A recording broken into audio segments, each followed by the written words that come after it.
इस वक्त हमारे साथ बात करने के लिए तमाम मुद्दे हैं और उन मुद्दों पर अपनी राय जो बहुत मुखर तरीके से रखते हैं AIMIM के अध्यक्ष असदुद्दीन ओवैसी साहब, सांसद भी हैं और इस वक्त उत्तर प्रदेश में अपनी पार्टी को चुनाव लड़वा रहे हैं, बहुत व्यस्त भी हैं। हमारे लिए समय निकाला। ओवैसी साहब, आपने बहुत बहुत स्वागत है आपको और शुक्रिया। बहुत शुक्रिया आपका मुझे बुलाने का सौर सब, थैंक यू वेरी मच।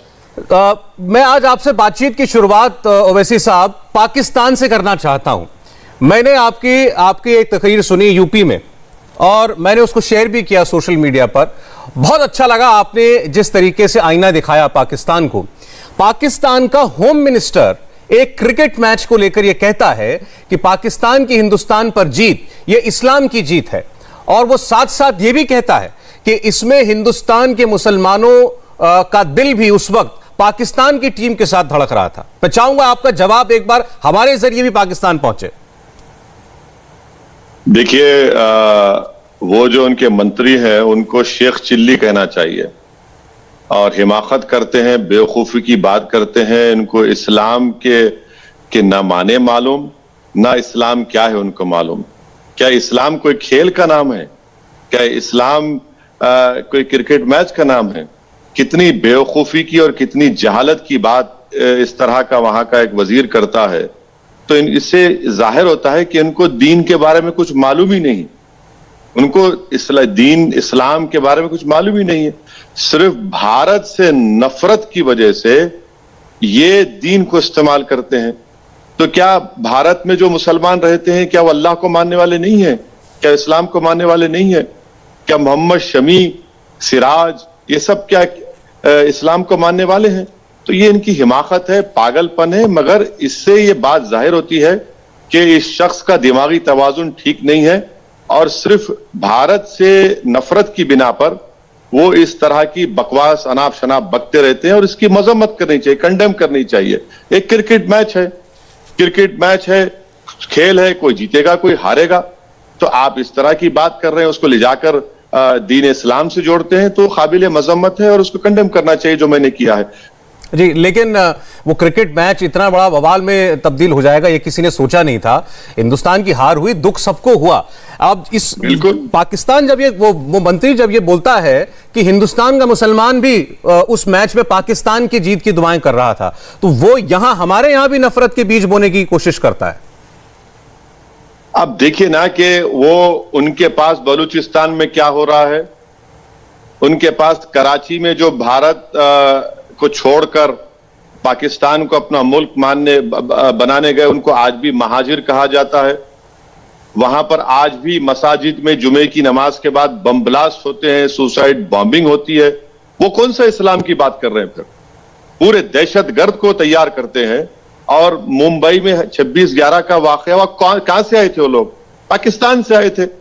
जो मुंबई के वीटी स्टेशन पर खून की होली खेली गई, जिसमें मुझे अच्छी तरह याद है कि निजामाबाद जो हमारे तेलंगाना में है, एक नई दुल्हन जिसके हाथ की मेहंदी भी नहीं उतरी थी, वो गोलियों का निशाना बन गई। ताज होटल में, कई होटलों में घुसकर लोगों के कत्लो गारत की गई। तो ये तो, और उसके बावजूद भी लश्कर तैयबा के लोगों पर कोई एक्शन नहीं लेते। इसी वजह से पाकिस्तान FATF के ग्रे लिस्ट में है। तो ये हमको मत सिखाइए। देखिए, पाकिस्तान भारत से आधा घंटा पीछे, आप आधा घंटा पीछे नहीं है ये लोग पाकिस्तान, बल्कि ये लोग तो 50 साल पीछे हैं भारत से। एक मलेरिया की दवा आप तैयार नहीं कर सकते, एक मोटरसाइकिल का टायर आप तैयार नहीं कर सकते। आप कहां किससे मुकाबला करने जा रहे हैं आप? ये तो पाकिस्तान की बात हुई ओवैसी साहब, लेकिन दुख की बात यह है कि कुछ ऐसी सोच रखने वाले लोग हमारे यहां हकीकत में हैं। अब मैं आपसे कश्मीर के वाकये का जिक्र करता हूं। आपने भी वो वीडियो देखे होंगे। मेडिकल कॉलेज के अंदर पढ़ने वाले लड़के लड़कियां हिंदुस्तान की हार का जश्न मनाएं, वो पाकिस्तान का नेशनल एंथम गाएं। इस सोच के पीछे, इस वाक्य के पीछे क्या सोच है? ये पागलपन है, बेवकूफी है, हिमाकत है। आप क्या जरूरत है आपको? आप एज अ स्पोर्ट्समैन आप अप्रिशिएट करिए। अगर कोई अच्छी टीम खेलती है, अच्छा अप्रिशिएट करिए। मगर हिमाकत है, पागलपन है ये। और फिर सवाल देखिए, ये मोदी सरकार को भी सोचना पड़ेगा कि आपने देश को पैगाम दिया था कि अगस्त 2019 के बाद 370 निकाल दिया गया तो सब हालात ठीक हो गए। क्या हालात ठीक हुए बताइए? तो अभी भी हमको काम करना है, वहां के अवाम की, वहां की नौजवानों के दिलों को जीतने की जरूरत है। ये तो मोदी सरकार का काम है। मगर अगर कोई सी हरकत करता है, हिमाकत है, पागलपन है, बेवकूफी है, क्या बात है, क्रिकेट मैच है, स्पोर्ट्स है, और आपको क्या जरूरत है दूसरे पड़ोसी मुल्क की तारीफ करने की, उनके गुण गाने की? बिल्कुल बिल्कुल गलत बात है, मैं इससे मुत्तफिक नहीं हूं मैं। लेकिन उनके दिल जीते जाएं या उन पर कार्रवाई की जाए जिन्होंने ये हिमाकत की, क्योंकि अब तो उन पर यूएपीए लगाया जा रहा है। देखिए सौरभ साहब, मैं आपको मुझे अंदाजा था कि आप ये सवाल जरूर करेंगे। मैं आपको ये बताना चाहूंगा कि कल सुप्रीम कोर्ट ने जस्टिस अजय रस्तोगी और अभय एस ओका ने एक बेल के ऑर्डर को रेस्टोर किया है, जिसमें सुप्रीम कोर्ट के इन फाजिल जजेस ने कहा, मैं अंग्रेजी में कह देता हूं, कि mere support to terrorist organisation without intention to further its activities does not attract section 38 and 39 of UAPA।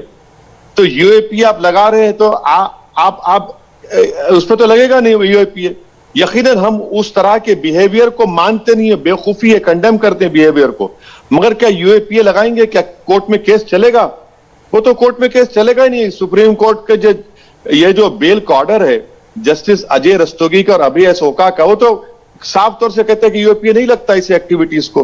हम इसको उनकी इस हरकत को हम बिल्कुल मानते नहीं है, बिल्कुल नहीं मानते, गलत है वो हरकत करना। वो नहीं, UAPA लगे चाहे कोई और दफा लगे, कोई और कानून लगाया जाए, सवाल यह है कि क्या ऐसा करने वाले के ऊपर कानून का डंडा चलना चाहिए या नहीं? कानूनी जुर्म है या नहीं है वो तो कानून के माहिरीन बताएंगे सौरभ साहब, मैं तो नहीं बता पाऊंगा। मगर जहां तक उनका वो इस तरह का बिहेवियर जिसका आप बता रहे हैं जो हुआ है, वो तो हम इसको मानते ही नहीं है। भाई हमारे को, मुझे भी तकलीफ है कि हमारी टीम हारी, मगर इसका क्या मतलब है कि मैं इस तरह से जज्बात में गुलू हो जाऊंगा और इस तरह के हरकतें करूंगा? ये बिल्कुल गलत है। अभी आपने मोहम्मद शमी का नाम लिया। मोहम्मद शमी के खिलाफ सोशल मीडिया पर बहुत कुछ कहा गया, उनकी देशभक्ति पर सवाल उठाए गए, उनकी स्पोर्ट्समैन स्पिरिट पर सवाल उठाए गए। ये कुछ लोगों ने कहा, कुछ बिल्कुल बददिमाग लोग होंगे जिन्होंने कहा कि उनकी वजह से हिंदुस्तान की टीम हारी और वो दिल से पाकिस्तान के लिए खेल रहे थे। इस बिहेवियर को भी सबने कंडेम किया, लेकिन मैं आपके साथ ये शेयर करना चाहता हूं क्योंकि हमने इसकी थोड़ी सी तफ्तीश की थी, तो यह पता चला कि ये ट्रेंड चलाने वाले या ऐसे सोशल मीडिया पर लिखने वाले बहुत सारे अकाउंट्स तो पाकिस्तान के थे, यानी पाकिस्तान से अकाउंट बनाकर शमी के बारे में ये बातें फैलाई जा रही थीं। तो इसमें कोई साजिश भी हो सकती है, ये आप कबूल करेंगे? नहीं, मैं तो ये देख रहा था कि ट्विटर पर जो ट्रेंडिंग हो रही थी उस दिन, वो तो शमी के खिलाफ ट्रेंडिंग हो रही थी। और उसमें तो मैंने खुद अपनी आंखों से देखा कि उसमें कई ऐसे लोग भी थे जिनका ताल्लुक राइट विंग हिंदुत्व ऑर्गेनाइजेशन से था, जो ओपनली शमी को कंडेम कर रहे थे। मुझे ये नहीं मालूम, आप कह रहे हैं तो मुझे मालूम हो रहा है, मगर मैं जो देखा हूं उसमें तो इनके तो ट्विटर वेरीफाइड अकाउंट से शमी को गाली दी जा रही थी और शमी को ब्लेम किया जा रहा था।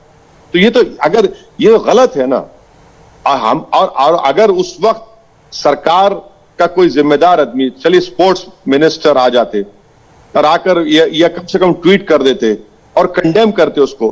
भाई भारत के जो साबिका हमारे एक्स खिलाड़ियों ने बड़ा अच्छा, चाहे सचिन तेंदुलकर हो या जितने बड़े बड़े खिलाड़ियों ने उसका ओपनली शमी का सपोर्ट किया और कंडेम किया, मगर पॉलिटिकल लीडरशिप को भी इसका कंडेमनेशन करना चाहिए, इमीडिएटली कंडेम करना चाहिए। देखिए ये ठीक नहीं है। कोई अगर खेल रहा है तो भारत की टीम के लिए खेल रहा है, वो 11 खिलाड़ी अच्छा खेलेंगे तो टीम जीतेगी। उस दिन हम लोग अनफॉर्चुनेटली नहीं अच्छा खेल पाए तो हमारी टीम हार गई। अब उनको उम्मीद है कि इंशाल्लाह कल मैच होगा, अच्छा खेलेंगे। मगर मेरा तो स्टैंड ये रहा कि भारत सरकार को खेलना नहीं चाहिए था पाकिस्तान से मैच, सौरभ साहब, क्योंकि कश्मीर में हमारे 10 सिपाहियों को पाकिस्तान से टेररिस्ट आकर मार देते हैं। यानी हम क्यों खेले इन लोगों से? क्या आसमान गिर जाएगा अगर हम नहीं खेलते थे पाकिस्तान से? नहीं, वो उसमें ये कहा गया कि हमने कोई पाकिस्तान को सीरीज के लिए तो बुलाया नहीं, हम उनके साथ अकेले तो खेल नहीं रहे। एक इंटरनेशनल टूर्नामेंट है, वर्ल्ड कप है, उसमें हमारा उनसे मुकाबला हुआ। मेरा उस सवाल का काउंटर जवाब यह है कि क्या हमारी सरकार, जो हमारे बहादुर सिपाही, जो 10 सिपाही या 15 जितने भी जो वहां पर मारे गए, क्या उनके परिवार से आप कहेंगे देखिए, बैठ के देखिए क्रिकेट मैच? क्या उन पे दिल पे गुजरती होगी? और सिविलियन किलिंग्स हो रही है, टारगेटेड किलिंग्स हो रही है, ड्रोन से हथियार आते हैं कश्मीर में। तो बीजेपी इसको रोक भी नहीं पा रही और फिर ऊपर से आप इसको प्रमोट कर रहे हैं, फरोग दे रहे हैं। आप क्रिकेट मैच को ऐसा दिखा रहे हैं कि जैसा पूरे ताल्लुकात हमारे बहाल हो गए। तो बहाल कर दिए ताल्लुकात पाकिस्तान से, फिर आप रिस्टोर कर दिए डिप्लोमेटिक रिलेशनशिप, फिर आप ये कौन सी बात है कि आप एक तरफ ऐसा भी बोलेंगे एक तरफ ऐसा भी करेंगे। ये सरकार की पॉलिसी हमको समझ में नहीं आती। ये जो उनकी ड्यूअल पॉलिसी है इसमें तो हिपोक्रेसी झलकती है खुलकर। आप क्या चाहते हैं कि पाकिस्तान के साथ किसी किस्म का कोई कॉन्टैक्ट ना रखा जाए? सरकार ने खुद कहा था ना कि हम रिलेशनशिप नहीं रखेंगे, हम ट्रेड बंद कर देंगे, हम वाघा बॉर्डर पर ट्रेड नहीं होगा, जो कश्मीर से जो बार्टर ट्रेड होता है वो नहीं करेंगे। फिर ये कैसे होता है बताइए ना, फिर आप ये कैसे होता है? फिर आप एक पॉलिसी तो रखिए ना। फिर आप जो है आप वहां के एनएसए को भारत में बुलाना चाह रहे हैं अफगानिस्तान के ऊपर। एक कंसिस्टेंट फॉरेन पॉलिसी कहां है भारत की, हमको बताइए। हमारे खास तौर से हमारे अतराफ में जो नेबर्स हैं, मोदी सरकार की बहुत बड़ी कमजोरी है, नाकामी है ये कि कंसिस्टेंट फॉरेन पॉलिसी नहीं है हमारे पास। हम लोग बात कर रहे थे कि जिन लोगों ने पाकिस्तान की जीत पर जश्न मनाया उन पर कश्मीर में कार्रवाई हो रही है। आप यूपी में इन दिनों घूम रहे हैं, जा रहे हैं, प्रचार कर रहे हैं पार्टी का अपनी। यूपी में कम से कम 8 लोगों पर ऐसे मुकदमे हुए हैं 5 अलग अलग जिलों के अंदर।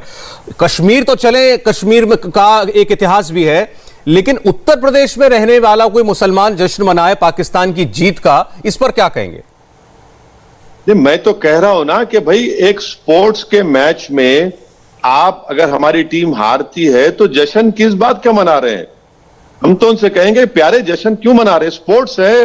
अगर कोई अपोजिट टीम का खिलाड़ी अच्छा खेलता है तो अप्रिशिएट करिए उसको, मगर हार का जश्न मनाना गलत है। दूसरा, सेडेशन का चार्ज लगाना भी गलत है सौरभ साहब। सुप्रीम कोर्ट का जजमेंट है कि सेडेशन का चार्ज उस वक्त लगता है जब वायलेंस कोई होता है।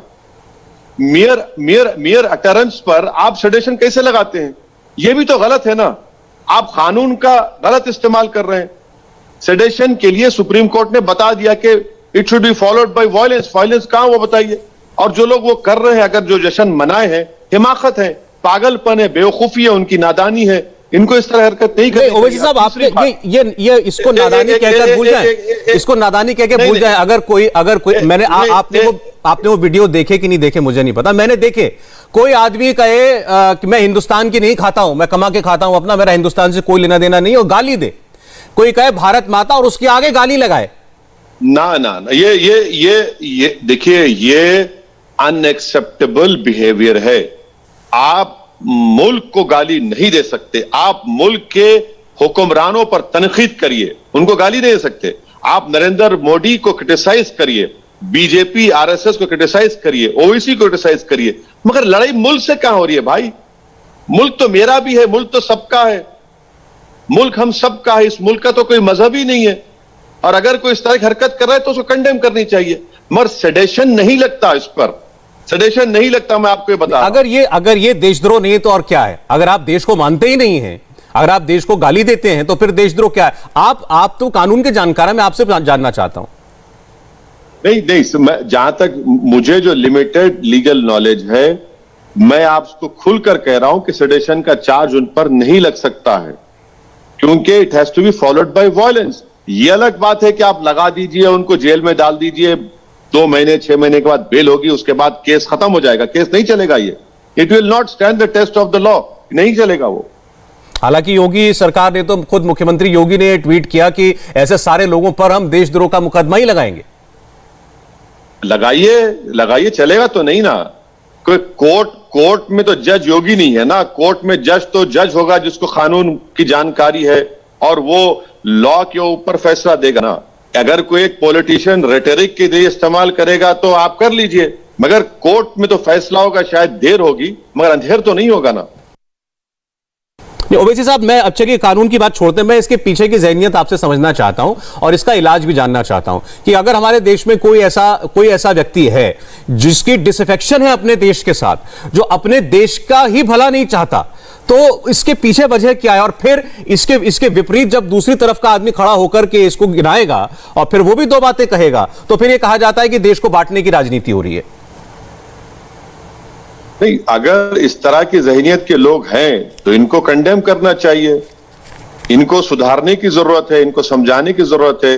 देखिए, लड़ाई कुछ भी हो सकती है, देश के खिलाफ नहीं हो सकती। देश हमारा है। हाँ, यकीनन देश पर जो लोग हुक्मरानी कर रहे हैं, हम खिलाफ हैं बीजेपी के, हम मोदी के खिलाफ हैं, हम उनके पॉलिसीज के खिलाफ हैं और लड़ते रहेंगे उनसे, क्योंकि हमारी लड़ाई क्या, मुल्क को बचाने की लड़ाई है। मुल्क के खिलाफ कैसा बोलेंगे आप? मुल्क के खिलाफ नहीं बोल सकते आप, ना बोलना चाहिए। बल्कि अगर कोई ऐसा इस तरह की हरकत करता है तो आप तो मौका दे रहे हैं दूसरों को, सबको बदनाम करने के लिए। ठीक, ओवैसी साहब, यूपी की बात करते हैं आगे। अभी योगी जी भी लगातार जगह जगह घूम रहे हैं, वो भी प्रचार कर रहे हैं, पूरे इलेक्शन मोड में है और उनका पूरा कैंपेन अब हिंदुत्व के एजेंडे पर है। यह पूरी तरीके से साफ हो चुका है। पहले उन्होंने एक जगह जहां आपका नाम लिया, मैं उस स्टेटमेंट पर रिएक्शन चाहता हूं। उन्होंने कहा कि अगर ओवैसी कश्मीर में हिंदू और सिखों की जो हत्या हुई उस पर भी सहानुभूति के दो बोल लेते तो लोग उनको नेता मानते, क्योंकि आप हर जगह जाके कहते ना कि अब मुसलमानों का अपना नेता होगा।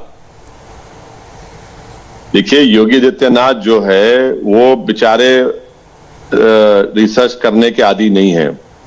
उनका एक फिक्स माइंडसेट है। आपने सही कहा कि वो हिंदुत्व को प्रमोट करना चाह रहे हैं। अरे भाई, मेरा वीडियो है, मैंने पाकिस्तान में जाकर, पाकिस्तान में बैठकर पाकिस्तान पर तनकीद की, उनके जो हरकतों पर। मुझे कोई योगी से सबसे पहले सर्टिफिकेट की जरूरत नहीं है, और योगी कोई दुकान खोलकर नहीं बैठे हैं कि मैं ऐसा बोलूंगा तो योगी सर्टिफिकेट देंगे। नेशनलिज्म का तो नेशनलिस्ट है, वरना वो देश से मोहब्बत नहीं है, कश्मीर से मोहब्बत नहीं है, सिखों से मोहब्बत नहीं है। योगी को यह बताना पड़ेगा कि उनके कैबिनेट का मंत्री, मोदी के कैबिनेट का मंत्री का बेटा अपनी थार गाड़ी से सिखों को मार दिया। क्या योगी जाकर मिलेंगे उस सिख परिवार से? चलिए, मैं चैलेंज करता हूं आदित्यनाथ को, जाइए आप, जाकर लखीमपुर में उस सिख परिवार के परिवार से आप जाकर मिलिए ना। कौन रोक रहा है मुख्यमंत्री योगी को? और आप असदुद्दीन ओवैसी पर बोल रहे, उंगली उठा रहे हैं। आप जाइए, आपकी प्रदेश में हुआ है ना। और मोदी सरकार तो निकालती नहीं है उनको मंत्रिमंडल से। उनका बेटा, उनकी गाड़ी, और योगी कहते हैं ओवैसी सिखों के बारे में नहीं कहता। अरे भाई, आपके प्रदेश में हुआ है ना, जिसके आप मुख्यमंत्री। चलिए, जाइए आप, जाकर वो जो 2 सिख परिवार मारे गए, जिसका बेटा फौज में है, हमारे भारत की सरहदों की हिफाजत करता है, उस बाप ने अपने मरने से पहले अपने बेटे से कहा, बेटा तो सरहद की हिफाजत कर, मैं काश्तकारी करके किसानों के और लोगों को खाना खिलाऊंगा। आप उनकी बात करिए ना, उनसे जाके मिलिए। आप तो इतनी भी तकलीफ नहीं हुई आपको जाकर उनसे मिल सके। लेकिन उन्होंने ये कहा ओवैसी जी कि जो कुछ लखीमपुर में हुआ और उसके बाद जिस किस्म की राजनीति उस पर हुई, ये तो उत्तर प्रदेश में हिंदू और सिखों के बीच दरार डालने की कोशिश है। नहीं, देखिए सौरभ साहब, जब तक सुप्रीम कोर्ट ने सो मोटो इस मसले को नहीं लिया था, उस वक्त तक योगी सरकार और मोदी सरकार खामोश बचाने की पूरी कोशिश कर रही थी। जब सुप्रीम कोर्ट ने सो मोटो इस मसले को लिया तो इनको अपनी तमाम इनकी प्लानिंग फेल हो गई और उसको अरेस्ट करना पड़ा। वरना तो वो मंत्री का बेटा 10 घंटे की क्वेश्चनिंग में मीडिया ने दिखाया कि 10 बार नाश्ता लेके जाते हैं उसके लिए। अगर कोई दूसरा इस तरह की हरकत करता तो अब तक उसका घर तोड़ दिया जाता, डिमोलिश कर दिया जाता, बुलडोजर चले जाता। यही तो हम कह रहे हैं कि ये हिपोक्रेसी है, ये ड्यूअल पॉलिसी है योगी सरकार की। वो तो क्रेडिट ले रहे हैं ओवैसी जी, उनके जो पिता मंत्री हैं उन्होंने कहा कि मैं जिस पद पर बैठा हूं उसके बावजूद मेरा बेटा गिरफ्तार हो गया, और क्या सबूत आपको चाहिए कि हम ईमानदारी से काम करने वाले लोग हैं।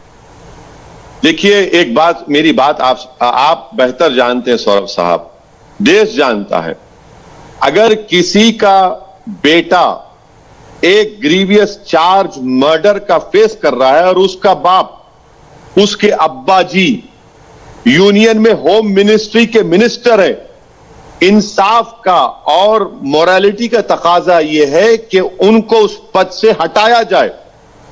आप मिनिस्टर रहेंगे और वो भी होम मिनिस्टर के मिनिस्ट्री के होम मिनिस्टर रहेंगे, और आपका बेटे के पे चार्ज लगेगा कत्ल का। गाड़ी भी मंत्री साहब ने कह दिया ऑन रिकॉर्ड कि मेरी गाड़ी है। कैसे इंसाफ होगा बताइए सर? इंसाफ नहीं होगा इस मसले में। आप मेरी बात सुन लीजिए, कल कोर्ट तो एविडेंस के ऊपर फैसला करेगा ना। अगर आपको इंसाफ से इतना मतलब है तो आप रिजाइन करिए। जब तक मेरा बेटे का केस का कोर्ट से हल नहीं होता, मैं मंत्री पद पर नहीं रहूंगा। आप जाकर मोरालिटी पर और कॉन्स्टिट्यूशनल आपकी जो जिम्मेदारी है आप उसका लिहाज रखते हुए मोदी जी को कह दीजिए, और मोदी जी को भी चाहिए कि उनको हटाना चाहिए। जब तक उसका कोर्ट का फैसला नहीं आता वो कैसे मिनिस्टर रहेंगे, कहां से इंसाफ होगा बताइए। देखिए ये दलील आपकी ठीक लगती है, लेकिन सरकार ने तो नहीं, लेकिन जो बातें पता चलती हैं सूत्रों से वो ये कि भाई बेटे की गुनाह की सजा अगर कोई गुनाह है भी तो बाप को तो नहीं दी जा सकती। बिल्कुल सही है, बाप को नहीं दी जा सकती, मगर अगर बाप यूनियन कैबिनेट का मंत्री है, होम मिनिस्ट्री से पावरफुल मिनिस्ट्री का मिनिस्टर है, और उसके बेटे के ऊपर कत्ल का मुकदमा है और मंत्री जी की गाड़ी है, उन्हीं की गाड़ी से उन लोगों को रोन दिया गया, तो कैसे वो मंत्री पद पर रहेंगे, कैसे पुलिस काम करेगी? अगर उस बच्चे का वीडियो नहीं आता जो अस्पताल में टहल रहा था, तो फिर वो तो और टहलता था अस्पताल में, वैसे टहलता रहता था, मगर जब वीडियो आ गया तो उसको जेल को भी जाना पड़ा। ये हम कह रहे कि ये तो तरफदारी होगी ना, और इंसाफ का तकाजा यह है कि वो उस मंत्री पद पर ना रहे। हम तो उम्मीद करते हैं कि प्रधानमंत्री उनको मिनिस्ट्री से हटाएंगे, उसका नतीजा आने दीजिए, फैसला आने दीजिए कोर्ट का, फिर आप बनाइए मंत्री उनको, बल्कि उनको तो देश का होम मिनिस्टर बना दीजिए। मगर उस वक्त तक तो इंतजार करिए जब तक कि उनके बेटे के ऊपर उन 4 लोगों के मौत का इल्जाम है, मर्डर का इल्जाम चल रहा है। चलिए आगे बढ़ते हैं। अगर योगी आदित्यनाथ और बीजेपी हिंदुत्व के ब्रांड पर अपना चुनाव लड़ना चाहते हैं तो असदुद्दीन ओवैसी क्या कर रहे हैं? ओवैसी जी जगह जगह जाकर मुसलमानों के बीच में तकरीरें करते हैं, आप लोगों को एनपीआर एनआरसी का डर एक बार फिर दिखा रहे हैं। मैंने आपकी स्पीच सुनी, आप मुजफ्फरनगर दंगों की याद लोगों को बार बार दिलाते हैं, क्या मकसद है? देखिए, एनपीआर का जो क्वेश्चनेयर होम मिनिस्ट्री के वेबसाइट पर है, जिसको हिंदू इंग्लिश न्यूज़पेपर ने रिपोर्ट किया, मोहतरमा विजेता ने उसको रिपोर्ट किया, मैंने उस रिपोर्ट का हवाला देकर कहा कि अगर आप सेंसस के साथ एनपीआर और एनआरसी करेंगे और उसमें किसी के मां बाप की पैदाइश कहां पर हुई पूछेंगे, उनका बर्थ सर्टिफिकेट कहां है पूछेंगे, तो इसका मतलब क्या है? इसका मतलब यह है कि जब यह होगा तो एक लिस्ट के साथ तहसील ऑफिस पर लगा दी जाएगी और कोई भी जाकर असदुद्दीन ओवैसी के नाम के इंक्लूजन पर ऑब्जेक्शन डाल सकता है और बर्डन ऑफ प्रूफ मुझ पर आएगा। तो इसीलिए हम कह रहे हैं कि ये एनपीआर एनआरसी की एक्सरसाइज जो मोदी सरकार सेंसस के साथ करना चाहती है, ये देश के उन तमाम लोगों के खिलाफ होगा जिनके पास बर्थ सर्टिफिकेट नहीं, जिनके पास कोई डॉक्यूमेंट नहीं है। मिसाल के तौर पर एक बता रहा हूं आपको, इंदौर में यूपी का एक लड़का जो मंसूरी ब्रादरी का था, चूड़ियां बेचता था, उसके आधार कार्ड में एक एरर है, 4 हफ्ते से जेल में है सर वो। तो इसीलिए हमने एनपीआर एनआरसी का, और हमारा राइट है, अगर सरकार शुरू करेगी तो हम भी अपना प्रोटेस्ट शुरू करेंगे, इसमें कोई गलती नहीं है। दूसरा, मुजफ्फरनगर के दंगे, सर मोदी सरकार ने 77 केसेस मुजफ्फरनगर राइट्स के विड्रॉ कर लिए, जिसमें बीजेपी के बड़े बड़े लीडर हैं, ये सुप्रीम कोर्ट को बताया गया। आप इंसाफ चाहेंगे नहीं चाहेंगे बताइए? योगी सरकार क्यों विड्रॉ किया योगी ने? 1000 केसेस खत्म हो जाते हैं कोर्ट में कि एविडेंस नहीं, आप अपील नहीं करते। आपका एक सिटिंग एमएलए है सैनी, उसके खिलाफ केस खत्म हो, अपील नहीं करेंगे आप? सर, आजादी के बाद 50,000 लोग बेघर हो चुके हैं। आज भी ऐसे कई 100 एकड़ जमीन है जहां पर मुसलमान जाकर काश नहीं कर सकता, मसाजिद में जाकर नमाज नहीं पढ़ सकता, घर बार छूट गया है। तो क्या इंसाफ नहीं मिलेगा? इंसाफ नहीं करेगी सरकार सिर्फ इसलिए कि विक्टिम्स वहां पर ज्यादातर मुसलमान थे? यही तो हम कह रहे हैं ना कि भाई, आप मेरठ हुआ आपने कहा भूल जाओ, फिर मलियाना हुआ आपने कहा भूल जाओ, फिर वहां पर हाशिमपुर आपने कहा भूल जाओ। अरे कितना भूलेंगे? इंसाफ तो होना चाहिए ना सर, ये सरकार की जिम्मेदारी है। योगी अभी आप अभी की सरकार है, इस सरकार की जवाबदेही तो तय होनी ही चाहिए। लेकिन 2013 का दंगा हुआ, 2017 तक 4 साल जिस आदमी ने सरकार चलाई, क्या उस पार्टी की कोई जिम्मेदारी नहीं थी? आपने मेरी स्पीच सुनी होगी तो मैंने अखिलेश यादव को जिम्मेदार ठहराया है। अगर वो चुस्ती से काम करते, उनकी सरकार सही काम करती, तो आज ये केसेस खत्म नहीं होते, ये केसेस विड्रॉ नहीं होते। बल्कि हकीकत तो यह है कि जब कैंपों में मुजफ्फरनगर मुसलमान सर्दी में अकड़ रहा था, तो सैफई में ये तो जश्न मना रहे थे। मुंबई से बॉलीवुड के अदाकारों को बुलाकर उनका नाच, उनके गाने सुने जा रहे थे। यह भी अखिलेश की जिम्मेदारी यकीनन है, इसमें कोई, मैं आपकी बात से मुत्तफिक हूं, मैंने कहा इस बात को। मगर 17 से आपकी सरकार है, क्यों आपने केसेस विड्रॉ किए मुजफ्फरनगर के अपने लीडर्स के ऊपर? क्यों आप अपील नहीं करते उन केसेस के खिलाफ? क्या इंसाफ? आप तो संविधान परोत लिए है ना, जिसमें लिबर्टी, इक्वालिटी, फ्रेटर्निटी, जस्टिस, ये तो भारत के संविधान की रूह है। ओवैसी साहब, लेकिन क्या ये आरोप भी क्या दोनों तरफ नहीं लगना चाहिए? आज योगी आदित्यनाथ क्या कहते हैं कि भाई अखिलेश यादव की सरकार में तो आतंकवादियों की आरती उतारी जाती थी, आतंकवादियों के मुकदमे वापस ले लिए जाते थे, और उस वक्त जब मुजफ्फरनगर का दंगा हुआ तो सारे केस हिंदुओं पर डाल दिए, पॉलिटिकली मोटिवेटेड कार्रवाई करी, पुलिस का की बाह मरोड़कर कार्रवाई करवाई। आज हम इंसाफ कर रहे हैं, अगर इन पर यह आरोप है तो उस सरकार पर भी यही आरोप है। नहीं, उस सरकार पे यकीनन पहला इल्जाम तो अखिलेश यादव की सरकार पर लगेगा, इस पे कोई इनकार नहीं कर रहा हूं, मगर आप भी तो वही कर रहे हैं ना। आपको एक एग्जाम्पल आपको मेरी आवाज आ रही है? जी जी बिल्कुल। आपको एग्जाम्पल दे रहा हूं।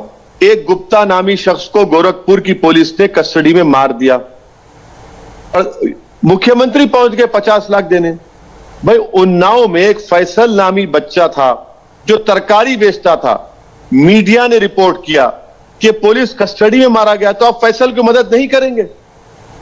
क्यों नहीं मदद करेंगे फैसल की? आप बताइए, आप कितने ऐसी मिसालें दूं मैं आपको? तो यही तो हम बता रहे हैं।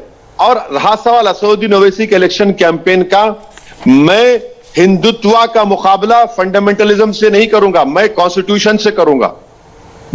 अगर मैं ये कह रहा हूं कि उत्तर प्रदेश में हर समाज की एक लीडरशिप है, योगी को ठाकुर अपना नेता मानते हैं, एक बहुत बड़ा तबका यादवों का 60% अखिलेश को यादव का लीडर मानता है, अनुप्रिया पटेल को कुर्मी अपना नेता मानती है, बाघेल साहब को लोग मंत्री बनाया गया उनको अपना नेता मानते हैं, राजभर अपना नेता बना रहे हैं, निषाद वाले अपना नेता बना रहे हैं, जाटव कहे और दलित मानता है कि बहन जी हमारी नेता है। भाई मुसलमानों का 19% है, आपका नेता होने से क्या हो? मैं तो कहूंगा कि हमारी डेमोक्रेसी मजबूत होगी। वो जो फिसिपियस टेंडेंसीज या जो ये जिस तरह के लोग हिमाकत करते हैं क्रिकेट मैच में, पागलपन, बेवकूफ है, उनको तो हम कम कर सकते हैं ना, अगर मुसलमानों में उनकी लीडरशिप बनेगी। और भारत की जमहूरियत की तल हकीकत यह है, क्रास रियलिटी है, जिस समाज के पास उनकी पॉलिटिकल लीडरशिप है, उनकी मसाइल को, उनकी तकालीफ को, उनकी आवाज को सुना जाता है। मुसलमानों को तो ये तमाम सो कॉल्ड सेक्युलर पार्टीज ने इस्तेमाल किया सिर्फ वोट के लिए कि तुम बेटा जनसभा होगी, दरी बिछाओ, हमको वोट डालो, हमारे सर पर ताज रखो और तुम भिखारी और फकीर बन के रहोगे, तुम्हारा नौजवान एनकाउंटर में नहीं मरा तो जेल में सड़ते रहेगा, तुमको स्कूल नहीं मिलेगा, तुम सिर्फ वोट डालते रहो। डरा डरा कर हमारा वोट हासिल किया। मैं तो यही कह रहा हूं कि मैं अपने लिए नहीं आया उत्तर प्रदेश को, मैं कह रहा हूं आप अपनी लीडरशिप बनाइए ना, अपनी लीडरशिप बनाइए। नहीं ठीक है, काउंटर क्वेश्चन आप मुस्लिम समाज सर आधा मिनट बोलिए। काउंटर क्वेश्चन आप ये कर सकते हैं कि क्या जब मुजफ्फरनगर का राइट हुआ, जब क्या 70 मुस्लिम एमएलए नहीं थे? मैं यही तो कह रहा हूं कि 70 की जरूरत नहीं है, आपको 10 इंडिपेंडेंट बेबाक मुस्लिम एमएलए की जरूरत है, जो एजुकेशन के ऊपर, इकोनॉमिक डिस्पैरिटी के ऊपर, इक्विटी के ऊपर, डिस्क्रिमिनेशन के ऊपर बात कर सके, जो दूसरे समाज के नेता करते हैं। यही तो हम कह रहे हैं। नहीं, मेरे को इस बात से कोई एतराज नहीं है, बल्कि अच्छी बात है, हर समाज की लीडरशिप उभर के आनी चाहिए और अपनी आबादी के अनुपात के हिसाब से वो रिप्रेजेंटेशन होनी भी चाहिए, असेंबलियों में होनी चाहिए, पार्लियामेंट में होनी चाहिए, अच्छी बात है ये। लेकिन अब अगर योगी आदित्यनाथ मुख्यमंत्री बन गए, आपने कहा वो ठाकुरों के नेता, तो केवल ठाकुरों के वोट से तो मुख्यमंत्री नहीं बन गए। अगर अखिलेश यादव मुख्यमंत्री बन गए केवल यादव वोट से नहीं, मायावती केवल जाटव वोट से तो नहीं बनती है, उनको और वोट जाता है। लेकिन असदुद्दीन ओवैसी केवल और केवल मुस्लिम वोट के नेता हैं, यह आरोप है आप पर, और आपको और किसी वोट की जरूरत भी नहीं है। ठीक है, मुझ पर जो आरोप लगता है सर, मैं तो उसको बोलते ना कि अपने चिन्ह पर लेता हूं और मुस्कुराते हुए, मुझे इल्जामात लगते रहेंगे मुझ पर, कोई मुझे, मगर एक डेटा की बात करते हैं, जो हमने आपके कॉन्क्लेव में भी आपके पास आया तो बड़ा शानदार तरीके से आपने उसको किया था। भाई डेटा ये कहता है कि 75% ऑफ मुस्लिम वोट समाजवादी और बीएसपी को गया, फिर भी आप 15 एमपी जीते आपके। और वही 75% हिंदू वोट बीजेपी को गया, तो इतनी बड़ी तादाद में जीत गए। देश के 2014 में नरेंद्र मोदी को 34% हिंदू वोट मिला था, 19 में 44% मिला, और एनडीए का मिलाएंगे तो 51% हो जाता है। और वो मुस्लिम वोट 6% 14 में मिला, 19 में मिला। तो भाई ये तो रियलिटी है ना भारत की जमहूरियत की। आप बैठकर बहुत बातें कर सकते हैं मुशायरे में, सेमिनार में, टीवी पर, मगर जब वोट डालने जब कोई जाता है तो किस पे वोट डाल रहा है वो, यही तो हम बता रहे हैं। ठीक है, ये तो सच्चाई है। अच्छा, अब मैं वो ए और बी टीम वाली बात नहीं करने जा रहा हूं, लेकिन वो आपको लगेगी वैसा। आप वेस्टर्न यूपी में प्रचार कर रहे हैं। वेस्टर्न यूपी के अंदर इस वक्त किसान को लेकर के राजनीति बहुत ज्यादा गरमाई हुई है। राकेश टिकैत की कोशिश यह है कि बीजेपी को नुकसान पहुंचाने के लिए जाट वोट, मुसलमान वोट, वो एक मुश्त हो, जुड़े। वो बार बार अब कह रहे हैं कि जो पीछे हुआ उसको भूल जाओ। आप दंगा याद दिलाते हैं, वो दंगा भुलाने की कोशिश करते हैं। वो अल्लाहू अकबर और हर हर महादेव के नारे लगवाते हैं, और आप कहते हैं भूलना मत। तो आपके साथ अगर मुस्लिम सेंटिमेंट चला गया आपके कहने पर, तो वो अगर आपको वोट करेगा तो वो नहीं बीजेपी को जिताएगा। सर, मेरे को एक बात बताइए, अगर जब दंगा होता है और चाहे हिंदू मरता हो या मुसलमान मरता हो, इंसान तो मरता है ना। जो मरने वाले परिवार को इंसाफ चाहिए ना, इंसाफ नहीं करेंगे, आप भूल जाओ बोलेंगे। यही मेंटालिटी की वजह से आज हम महात्मा गांधी के कातिलों को भूल रहे हैं। यही मेंटालिटी की वजह से आज गांधी, जो भारत की आजादी का सबसे बड़ा टेररिस्ट था, गोडसे था, उस पर पिक्चर बन रही है।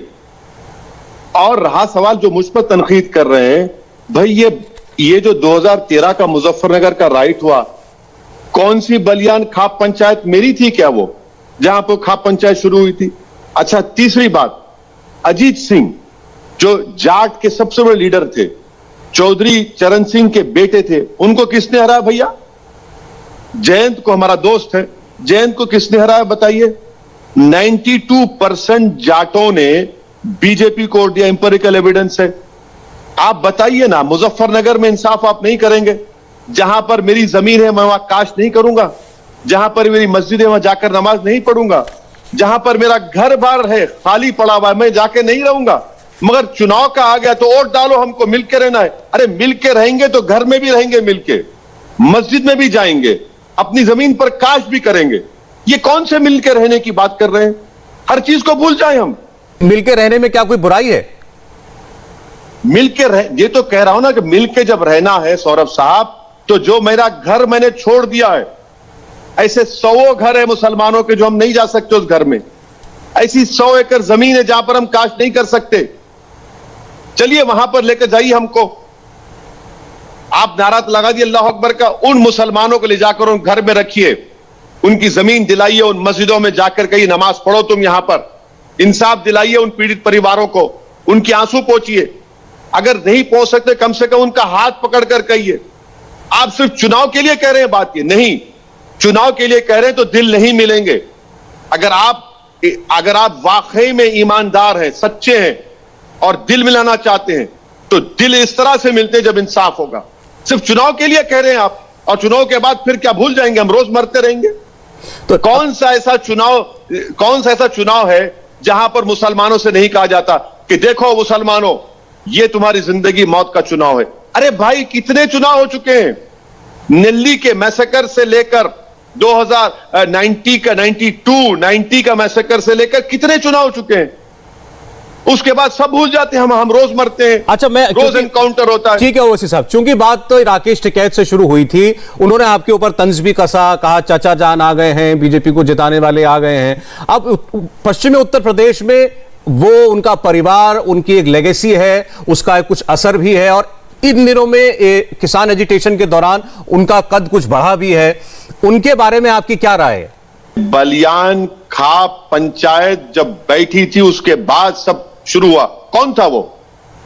मेरे चचा बैठे थे वहां पर, मेरे मामू बैठे थे। कौन बैठा था? देश जानता है, दुनिया जानती है कौन बैठा था वहां पर। यह भी जानता है देश के ये किसने, बीजेपी ने किसको पैदा किया था। आप मुझे चचा जान कहते, योगी अब्बा जान कहता है। ये आपको जान से बड़ी मोहब्बत है? ये जबान है आपकी, बोलते जाइए, मुझे कोई फर्क नहीं पड़ता। सारी दुनिया बोलती है मेरे बारे में, आप भी बोलिए, एक और इजाफा हो जाता है किसी मजनू का तो मुझे कोई असर फर्क नहीं पड़ता, बोलते जाइए, हमको कोई फर्क नहीं पड़ता। अच्छा, आपकी जानकारी में है या नहीं, दिल्ली के 2 बॉर्डर लगभग खुल गए हैं, वहां से आना जाना शुरू हो गया। जहां राकेश टिकैत बैठे हैं उस बॉर्डर को भी, गाजीपुर बॉर्डर पर भी आवाजाही जो है वो शुरू हो रही है। तो आपको क्या लगता है कि अब ये किसान आंदोलन खात्मे की ओर है? सर देखिए, मैं उस रोड पर से गया हूं, मैं अपनी गाड़ी खुद चलाकर देखा हूं, वो बंद थे किसानों की वजह से। खामखा पुलिस ने बंद करके रखा था उनको। रोड खोल दीजिए, बहुत अच्छा किया आपने। किसानों की तरफ से कहां बंद थे वो? मैं खुद देखा हूं अपनी आंखों से, 2 आंखों से।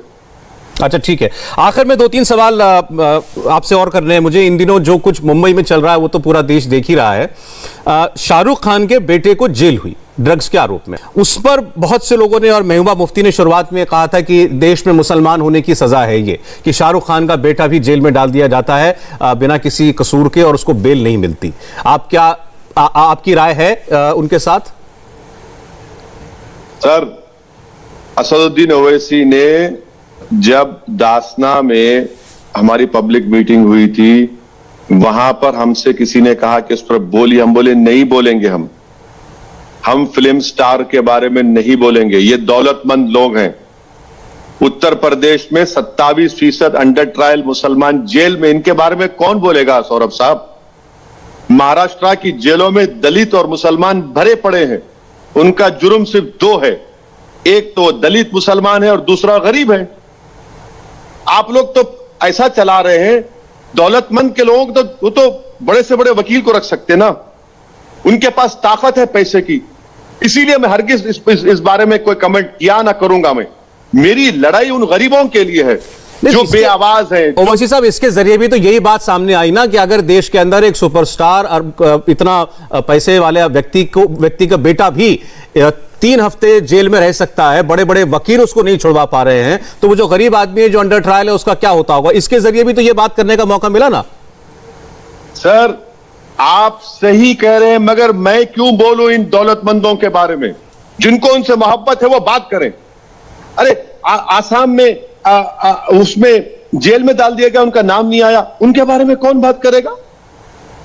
ये तो मैं तो नहीं कर सकता सर, मेरा ज़मीर मुझे इस बात की इजाजत नहीं देता कि मैं इन लोगों के बारे में बात करूं जिनको सब कुछ है अल्लाह का दिया हुआ। ठीक है, लेकिन जब आप कहते हैं कि मैं गरीब मजलूम की बात करूंगा तो फिर वही सवाल पलटकर बार बार आपके ऊपर आता है कि सिर्फ मुसलमान गरीब है क्या देश के, सिर्फ दलित गरीब है क्या देश में, और भी है। अरे कोई ऊंची जाति का होगा तो वो भी गरीब है, पैसा उसके पास नहीं है तो अगर वो जेल में उसका बच्चा है तो वो भी नहीं छुड़वा पाता, उसके लिए भी बोलिए।